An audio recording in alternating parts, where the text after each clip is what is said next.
के साथ मानस। आज 23 जनवरी है। आज ही के दिन भारत के सबसे लोकप्रिय व्यक्तियों में से एक का जन्म हुआ था। उस व्यक्ति ने अंग्रेजों की नौकरी करने से मना कर दिया और उस वक्त की भारत की सबसे बड़ी परीक्षा आईसीएस, जो कि अब आईएएस कहलाती है, उसे ठोकर मार दी। एक समय जब ब्रिटिश सरकार ने उन्हें नजरबंद कर रखा था, जब उनके घर पर कड़ा पहरा लगा हुआ था, तब बंगाल से निकलकर अफगानिस्तान, अफगानिस्तान से इटली, इटली से जर्मनी, जर्मनी जाकर एक फौज खड़ी करना और वहां से एक सबमरीन में बैठकर जापान आना और फिर से एक फौज खड़ी करना, फिर उस फौज के साथ भारत में राज कर रही ब्रिटिश हुकूमत पर चढ़ाई करना। ये लगता तो दंत कथाओं जैसा है, पर उस स्वतंत्रता सेनानी ने इसे संभव कर दिखाया। जी हां, हम बात कर रहे हैं आजाद हिंद फौज के संस्थापक नेताजी सुभाष चंद्र बोस की। वो नेताजी सुभाष चंद्र बोस ही थे जिन्होंने 21 अक्टूबर 1943 को सिंगापुर में आजाद भारत की अस्थायी सरकार की घोषणा की थी। साथ ही नए सिरे से आजाद हिंद फौज का गठन कर उसमें जान फूंक दी। उस दिन शाम 4 बजे सुभाष बाबू की आवाज गूंजी, ईश्वर के नाम पे मैं ये पावन शपथ लेता हूं कि भारत और उसके 38 करोड़ निवासियों को स्वतंत्र कराऊंगा।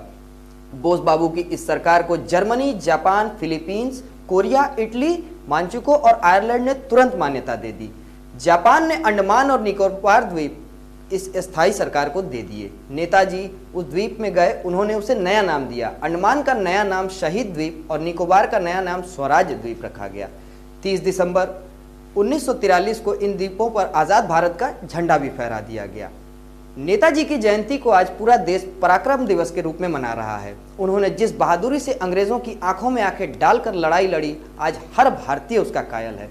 बीते वर्ष नरेंद्र मोदी सरकार ने इंडिया गेट पर स्थित जॉर्ज पंचम की प्रतिमा को हटवाकर नेताजी की प्रतिमा स्थापित करवाई।